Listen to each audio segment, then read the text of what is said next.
शिशुनम, ये दोष हमें परमार्थ से रहित कर देता है। तो सुना तुमने, वो ऐसा ऐसा ऐसा चुगली करना, ये चुगली करना। कुछ ऐसे महापुरुष जन हैं कि जिनको बड़ा आनंद आता है, कभी कभी ऐसा अवसर मिला तब लगता है कितनी रुचि से किसी की निंदा की जाती है, कितनी रुचि से बात की जाती है, और बार बार उनको हटा के भगवत वार्ता करो, चुप रहो, सुनो, वो ऐसा उनको इतना सुख मिलता है मानो उनको चक्रवर्ती सम्राट पद पे अभिषेक मिल जाएगा इस बात से। देखो, अपने परमार्थ मार्ग के साधक हैं, अपनी कोई निंदा करे तो उसकी भी हमें निंदा नहीं करनी, उसके द्वारा जो हृदय में जलन होती चुपचाप सह लेना है, पर किसी की निंदा नहीं करना। कोशिश करो किसी और की निंदा आपको सुनने को ना मिले, कोशिश करो आपको अपनी निंदा सुनने को मिले। कोई निंदा कर रहा है तो आप कान को कहो सुनो, क्योंकि जलेगा हृदय ना, और जब हृदय जलेगा तो फिर सही हो जाएगा। अगर अपनी निंदा हो रही तो कान में उंगली मत डालना, जरूर सुनना, लेकिन जब किसी की निंदा होने लगे तो कान में उंगली डाल लेना। जब अपनी प्रशंसा होने लगे तो कान में उंगली डाल लेना, जब दूसरे की प्रशंसा हो रही तो उंगली हटा लेना, तो अंदर तुम्हें पता चलेगा कि क्या है तुम्हारी स्थिति। दूसरे की प्रशंसा सुनकर आनंदित होना, यह हमारी साधुता के मार्ग में लाभदायक है। अपनी प्रशंसा सुन करके हृदय में सकुचाहट आ जाना, मैं अधम मैं कैसा, यह है परमार्थ का स्वरूप। अपनी निंदा सुन करके आनंदित होला, देखो प्रभु ये ठीक कह रहे, ऐसा ही मैं हूं। दूसरे की निंदा जब बात हो तो कान में उंगली डाल लो, नहीं नहीं हमें नहीं सुनना। बोलना तो है ही नहीं किसी के विषय में, पर चर्चा ही हमें दोष से युक्त कर देती है। भगवत चर्चा छूटी, जहां किसी की चर्चा तहां कोई न कोई अपराध बन जाएगा, वाणी का अपराध बन जाएगा, हम निंदा कर बैठेंगे। ये दूसरे की बातें देखी सुनी चुगली करना है, बिल्कुल ठीक नहीं है। एक दूसरे के विषय में वार्ता करना परमार्थ की हानि की बात है। जब एक दूसरे मिले तो बोधयंता परस्परम, भगवत चर्चा करें। श्री स्वामिनी जी के रूप गुण का, उनकी लीला का, उनके हास परिहास का वर्णन करके हम अपने मन को निर्मल करें, आह्लादित करें। ये चुगली करना ठीक नहीं है। शास्त्र आदेश करता है कि ये जो चुगली करने का स्वभाव इसे छोड़ो, क्योंकि इसके छोड़ने से आपका हृदय निर्मल होगा। ये वो सद्गुण है जो भगवान को अधीन कर लेते हैं। हमें किसी के विषय में नहीं बोलना, यहां तक कि अपने को सता रहा हो तो धर्म कहता है कि उसका भी परिचय मत बताओ। तो ये बड़ा सूक्ष्म विषय धर्म का है।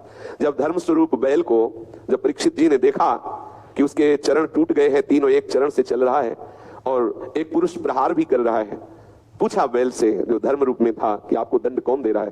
तो बोले इसका ठीक निर्णय नहीं किया जा सकता कि कौन दंड दे रहा है। जैसे जैसे वार्ता हुई परीक्षित जी समझ गए धर्म है, क्योंकि धर्म कहता है कि अपने को भी जो सता रहा है उसका भी परिचय न बताए, क्योंकि वो कोई ना कोई मेरा कर्म ही है जो उसको प्रेरित करके आया है और मुझे दुख दे रहा है। वो बेचारा तो निमित्त मात्र है, वो थोड़ी हमें दुख दे रहा है। कोई ना कोई कर्म, को न काहू के दुख सुख कर दाता, निज कृत कर्म भोग सुन भाता।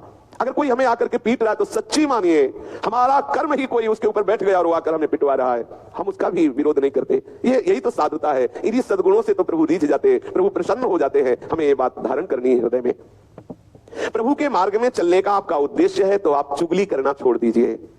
देखो किसी से कहना नहीं, कसम खाओ किसी से नहीं कहे, और वो अब वो दूसरे से बोलेगा देखो कसम खाओ किसी से मत कहे। पूरी समाज में बात हो गई और वो किसी से कहना भी नहीं है। ये बहुत प्रपंच का विस्तार अंदर होता रहता है, हम समझ नहीं पाते हैं। अच्छा, बात जैसे हमने सुनी या देखी ना, तो गरिष्ठ भोजन पालो तो उसके पचने के लिए, जैसे पाचन शक्ति बढ़ाने वाली ऐसे पदार्थ है कि पालो तो पच जाएगा।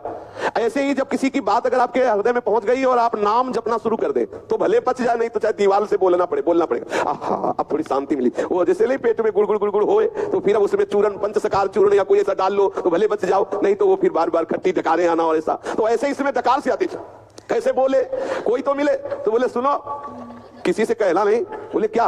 बोले पहले बताओ किसी से? बोले कसम से नहीं कहेंगे। अब वो दूसरे से बोले कि ऐसा। ये परमार्थ के विपरीत चेष्टा है।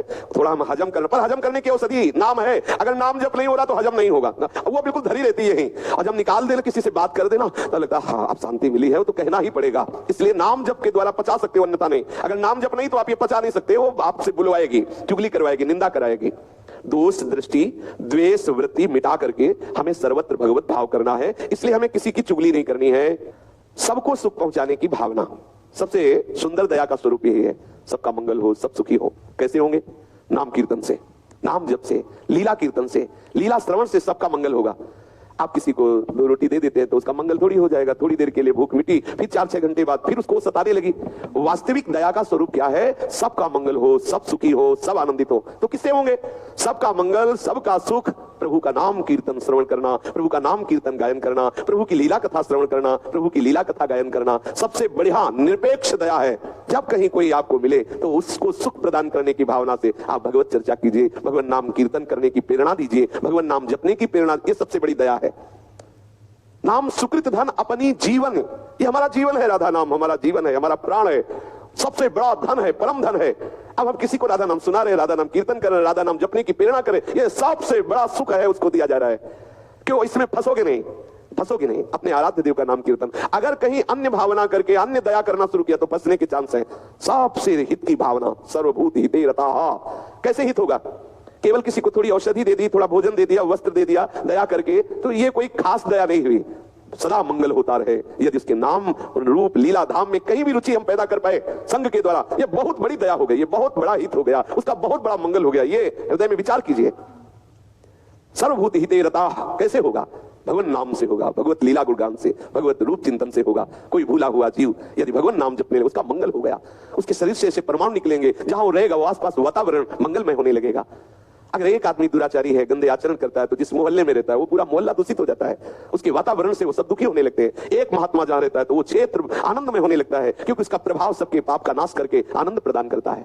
इसलिए सच्ची दया अपने ऊपर और सबके ऊपर यही है कि खूब भगवान नाम कीर्तन किया जाए, भगवान नाम जप किया जाए, भगवत लीला गायन श्रवण किया जाए। भगवान दया समुद्र है। सभी को शुद्ध करने के लिए देखो भगवान अवतार धारण करते हैं। सभी को शुद्ध करने के लिए भगवान लीलाएं करते हैं। भगवान विविध नाम रूप लीला इसीलिए प्रकाशित करते हैं, सबका मंगल हो। कभी कभी प्रतिकूल लीलाएं करके, जैसे प्रभु आवेश में रोष में दिखाई दे रहे हैं और दिव्यास्त्रों के द्वारा वो संहार लीला करते नजर आ रहे हैं। बड़ी दया है इसमें। जिस पद को बड़े बड़े योगी जन योग साधना से प्राप्त करने की चेष्टा करते रहते हैं, उसी पद को प्रभु रोष में आकर के उन असुरों को प्रदान कर देते हैं जो भगवत विरोधी है। जैसे प्रभु की दया का स्वरूप है सबका मंगल करना, ऐसे ही भक्त की दया का स्वरूप है सबका मंगल करना। संत महात्माओं की दया समस्त भूले हुए प्राणियों को भगवान नाम रूप लीला धाम में लगाना है। जो दूसरों के दुखों को मिटा दे वही तो दया का स्वरूप है। तो दुख मिटेंगे क्या संसारिक वस्तुओं से, और दुख बढ़ जाएंगे। आप सोच रहे हैं कि अगर इसके मकान में बिजली लग जाए, एसी लग जाए तो आराम से सोएगा। ठीक है आपने लगा दिया, लेकिन हर महीने अब जो बिल बढ़ने लगा तो अब वो दुख तो बढ़ रहा है ना। अब वो बिगड़ेगी वो मशीन, उसको सुधारने का। अगर वास्तविक शीतलता प्रदान करनी है तो प्रभु के चरणारविंद, प्रभु के नाम, प्रभु के रूप, प्रभु की लीला, यह है दया का वास्तविक स्वरूप। साधक को चाहिए कि अलोलुप्तम रूपी सद्गुण धारण करे। इंद्रियों का विषय भोग के लिए प्रतिपल लालायित रहना स्वभाव है। जो हमारी 5 ज्ञान इंद्रियां हैं उनका स्वभाव है नीचे की तरफ उतरना। संसारिक रूप देखना, संसारिक सुगंध सूंघना, संसारिक स्वाद लेना, संसारिक स्पर्श सुख लेना, संसारिक शब्द सुनना, इनका स्वभाव है। अब इस स्वभाव का परिवर्तन करके भगवत भाव में लाना है। ये जो स्वभाव, इसे लोलुपता कहते हैं, और इस स्वभाव पर विजय प्राप्त कर ले उसे अलोलुप्तम कहते हैं। ये देवी संपदा है, ये भगवत प्रसन्नता का अनुभव कराने वाला सद्गुण है। हम उतनी ही वस्तुओं का सेवन करें जिससे हमारा भगवत चिंतन सतत चलता रहे। सच्ची मानिए, ये जो बहुत गरिष्ठ भोजन है, बहुत मीठा भोजन है, ये जो कई तरह के, ये हमारे अंदर कई वासनाएं पैदा कर देता है। आप एक दिन माधुकरी या सात्विक भोजन भगवत अर्पित करके पाइए, दूसरे दिन पूरी कचौड़ी समोसा और गुजिया गुलाब जामुन ये सब भर पेट पाइए। फिर आप दोनों दिन के भजन का निर्णय कीजिए। दोनों दिन के विचार को आप डायरी में लिखिए, ईमानदारी से निर्णय करके। आप एक दिन जो सात्विक भोजन भगवत प्रसाद स्वरूप पाए तब आपके क्या विचार थे, कैसी भजन पद्धति चली, और दूसरे दिन जब आप भंडारे का पाए या ऐसा गरिष्ठ भोजन पाए तब आपके कैसे विचार रहे, देख लीजिए। ये लोलुपता छोड़ने के लिए आपको एक नियम बनाना पड़ेगा।